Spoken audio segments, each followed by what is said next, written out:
But like I referred to, following the Cam Whitmore trade, he might get bought out. Many believe that he will, and it might only be a matter of when, not if.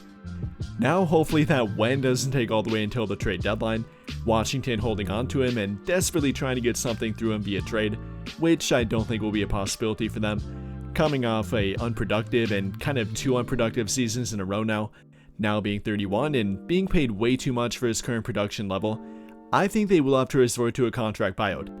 But again, hopefully it doesn't take until the trade deadline, hopefully it comes in the next month or maybe even the next week here. I mean, they don't really have a spot for him anymore, kind of going in a youth movement with Cam Whitmore, along with the many backcourt players they've drafted in the past couple of years now, so again, I do believe that he will eventually be bought out. Which is not exactly the Marcus Smart that played back in Boston. With that being said though, he still is a productive player when healthy, though that's definitely been the big if for him lately. I mean, during the past 2 years now, he's only played a combined 54 NBA games, and that's obviously not good, dealing with a combination of both lower body injuries and upper body injuries, so it's kind of going downhill for him in that regard. You know, he had been very durable up until that point, playing 61 games in the 2022-23 NBA season, 71 during the 21-22 NBA season, so not sure I'd write him off quite yet in regard to health and durability, but it definitely has been a problem for him lately. Though when he did get traded from Memphis to Washington last season following the trade deadline, he did show signs of life, playing a whole lot better offensively, shooting 39.2% from the 3-point line on 3.4 attempts per game. That would actually be a career high for him if he did it through an entire season, so maybe something to look for here with Marcus Smart and some reason for optimism with him going forward. But then defensively, that's never been an issue for him. Whether you're talking about steals per game and being a defensive pest, obviously he does that, averaging 1.1 steals per game in only 20 minutes per game last season, over 2 per game in the 2023-24 NBA season, averaging over 1.5 on his career, so again, that's not a problem.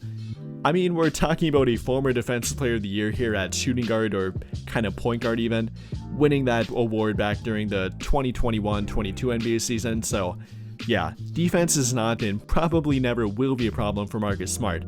Maybe not as good compared to back then, but still borderline elite when locked in and again, obviously healthy. So talking about the Lakers' need or potential need at backcourt and really for a better point of attack defender, we talked about this. Ideally, I'd like to have an upgrade over Gabe Vincent. Vincent isn't terrible, but simply not their answer for a reliable and borderline elite point of attack defender, and kind of that smaller 3-and-D guard kind of combo guard too. And well, even talking about this version of Marcus Smart, I definitely would pick him over Gabe Vincent. Again, don't hate Gabe Vincent or nothing against him, but I still would take a better point of attack defender, a very good screen navigator, and simply a better defensive pest. I would take Marcus Smart over him. Whether that meant then trading Gabe Vincent and offloading his salary, or simply bringing in Smart and kind of overtaking his role, I definitely would think about doing it. Now again, we are talking about an up and down 3-point shooter, so he doesn't exactly perfectly fill the 3-and-D role that we're looking for here. When talking about guys like De'Anthony Melton, if healthy, that would kind of be the ideal part of that 3-and-D, but it's hard to find a better point of attack defender and more versatile defender in the backcourt than Marcus Smart here. So in that regard, definitely wouldn't mind it. Obviously is a veteran player and does know how to play for a winning contending team, showing it back in Boston, playing in a bunch of playoff games and 108 of them to be exact, so that wouldn't be a problem either. But I think that'll pretty much do it for this one. And if you enjoyed the video, then I would greatly appreciate it if you dropped a like, subscribe to the channel if you have not already, and hit that notification bell to never miss out when I upload a video. But as always, thank you for watching and have a great day or night.